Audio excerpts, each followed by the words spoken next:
पिछले पाठ में हम सब ने सुना व्यास जी ने प्रथम श्लोक में किम ध्येयम, द्वितीय श्लोक में किम पेयम तथा तृतीय श्लोक में किम गेयम। ध्येय, गेय और पेय तीन श्लोकों से तीन प्रकार की मंगलाचरण किया। अब सूत जी 88,000 नैमिषारण में 88,000 ऋषियों के साथ सूत गद्दी पर आसीन है और सौनकाद ऋषियों ने सूत जी से प्रश्न किया कि महाराज,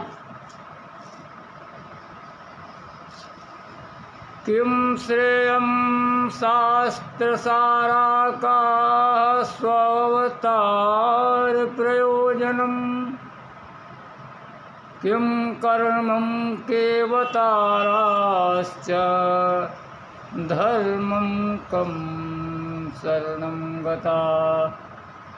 यहाँ पर सौनकाद ऋषियों ने सूत जी से 6 प्रश्न किए।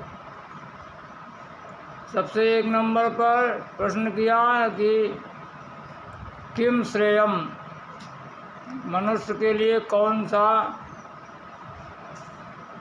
कल्याण का मार्ग है। और दूसरा प्रश्न शास्त्र सारा का, सभी शास्त्रों का सार आप मुझे सुनाइए। और तीसरा प्रश्न,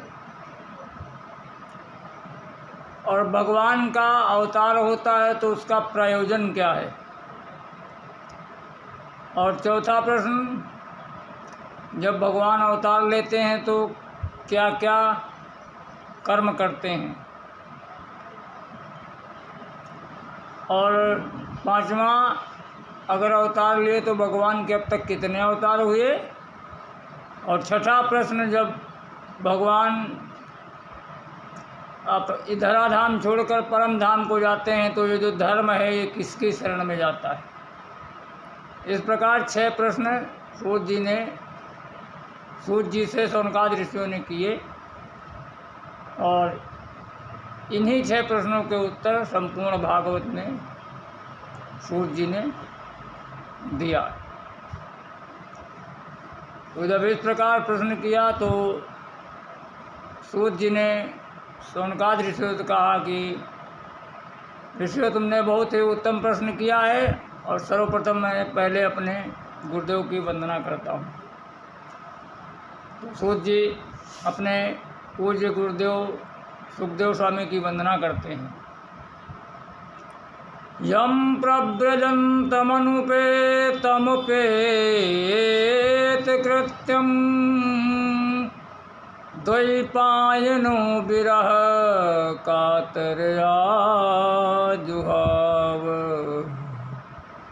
पुत्रेति तन्मयतया तरवोऽभिनेन्दु सर्वभूतहृदयं मुनिमानतोऽस्मि।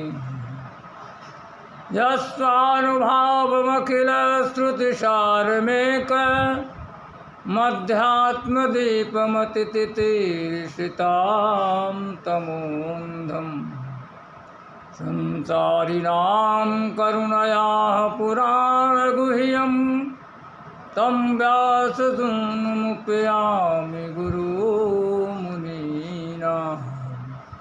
तं व्याससूनुमुपयामि गुरुमुनीनां। इस प्रकार 2 श्लोकों में सूत जी ने अपने गुरुदेव महामुनि सुखदेव जी की वंदना की और कहते हैं कि कैसे हैं महामुनि सुखदेव जी की। यम प्रव्रजन्तमनुपेतमुपेत कृत्यम, जब सुखदेव जी का कोई भी लौकिक कर्म या पारलौकिक कर्म नहीं हुआ था अथवा यज्ञोपवीत संस्कार या कोई भी संस्कार नहीं हुआ था, तब वो जन्म लेते ही संन्यास के लिए जाने लगे। तब उनके पिता व्यासदेव जी पीछे पीछे विरह से कातर होकर आवाज़ देने लगे, बेटा बेटा रुक जाओ, लेकिन सुखदेव जी ने नहीं सुना और सन्यास को चले गए।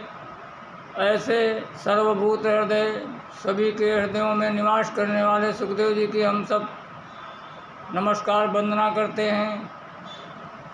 तथा यस्वानुभावमखिलं श्रुतिसारमेघं, सभी समस्त शास्त्र पुराणों का सार श्रीमद् भागवत के रूप में ये जो अध्यात्म का दीप सुखदेव जी ने जलाया है, इसमें सभी जीवों को जो संसार के अज्ञानांधकार में भटक रहे थे उनको रास्ता दिखाने के लिए जो अध्यात्म का दीपक जलाया है, ऐसे आचार्यों के भी गुरु महामुनि सुखदेव जी को हम सब प्रणाम करते हैं। तथा सर्वप्रथम सूर्य जी कहते हैं कि सवै पुंसाम परो धर्म यतो भक्तिरधोच्यते, अहेतुकी अप्रतिहता ययात्मा संप्रसीदति। सभी मनुष्यों का परम धर्म है कि भगवान कृष्ण में उनकी भक्ति हो जाए, और भक्ति कैसी? निष्काम, अहेतुकी, अप्रतिहता और निरंतर जो बढ़ने वाली हो। उससे फिर ये जो तुम्हारी आत्मा है उसको परम ही बहुत ही शांति मिलेगी।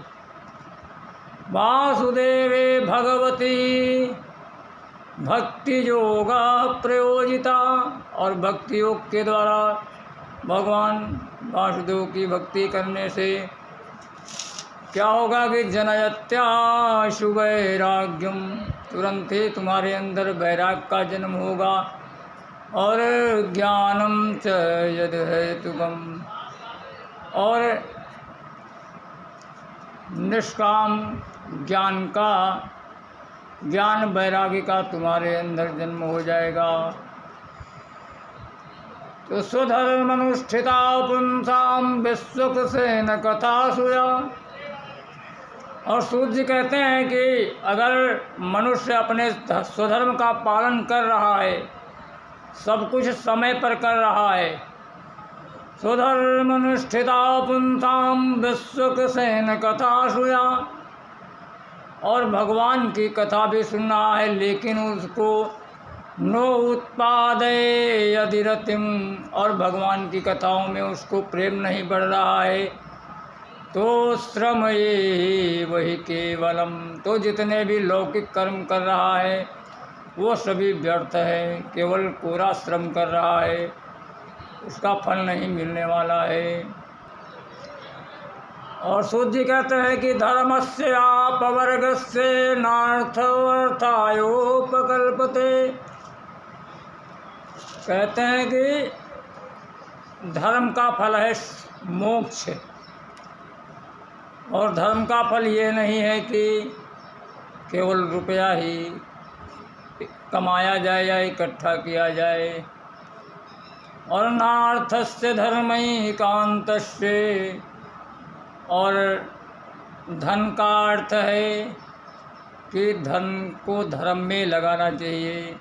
नार्थस्य धर्मैकान्तस्य कामो लाभाय हि स्मृता, और धन का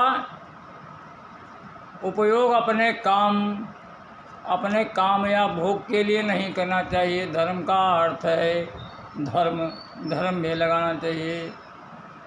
और कामस्येन्द्रिया प्रीति, और काम का अर्थ है कि केवल कामस्येन्द्रिया प्रीतिर लाभो जीवेतयावता, और काम का स्वरूप है कि केवल इंद्रियों को या अपने वंश रक्षा के लिए ही उनको सुख दें।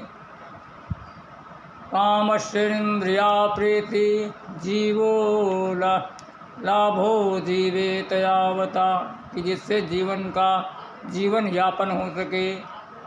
और जीवन का उद्देश्य क्या है कि जीवस्य तत्व जिज्ञासा, जीवन का उद्देश्य है तत्व जिज्ञासा। जीवस्य तत्व जिज्ञासा नार्थो यस्येह कर्म भी। और जीवन का उद्देश्य ये नहीं है कि बहुत से कर्म करके स्वर्ग आदि लोकों को प्राप्त किया जाए। तो सूत जी कहते हैं कि ये तत्व क्या है, तत्व किसे कहते हैं। तो वदन्ति तत्त्वविदस्य तत्त्वं यज्ञ ज्ञानमद्वयम् ब्रह्मेति परमात्मेति भगवानिति शब्दते। ये जो तत्ववेत्ता लोग अद्वितीय ज्ञान संपन्न जो वो परमात्म स्वरूप है उसी को तत्व कहते हैं। और उसी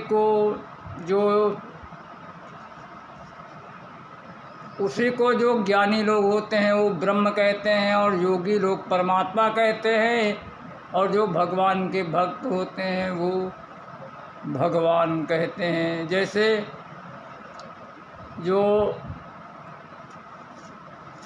निर्गुण निराकार ब्रह्म है तथा निर्गुण साकार परमात्मा है तथा सगुण साकार रूप भगवान के रूप में आते हैं। तो सूत जी कहते हैं कि जब ये तत्व जान जाओगे तो होगा क्या। तो तत्व जानने से होगा क्या, तो तत्व जानने से ये होगा कि विद्यते हृदय ग्रंथि। जब तत्व जान जाओगे कि ये तत्व क्या है, तत्व परमात्म स्वरूप है, तब विद्यते हृदय ग्रंथि। हृदय की जितनी भी ग्रंथियां हैं, अविद्या अस्मिता मोह महामोह, जितनी ये ग्रंथियां हैं सभी नष्ट हो जाएंगी। विद्यते हृदय ग्रंथि छिद्यन्ते सर्व संशया। और जितने संशय भ्रम हैं वो सब नष्ट हो जाएंगे। क्षीयन्ते चास्य कर्माणि। और जो तुम्हारे कर्म है संचित प्रारब्ध और क्रियमाण, ये 3 प्रकार के कर्म होते हैं जो ये सभी भी क्षीयन्ते चास्य कर्माणि दृष्टेवात्मनीश्वरे।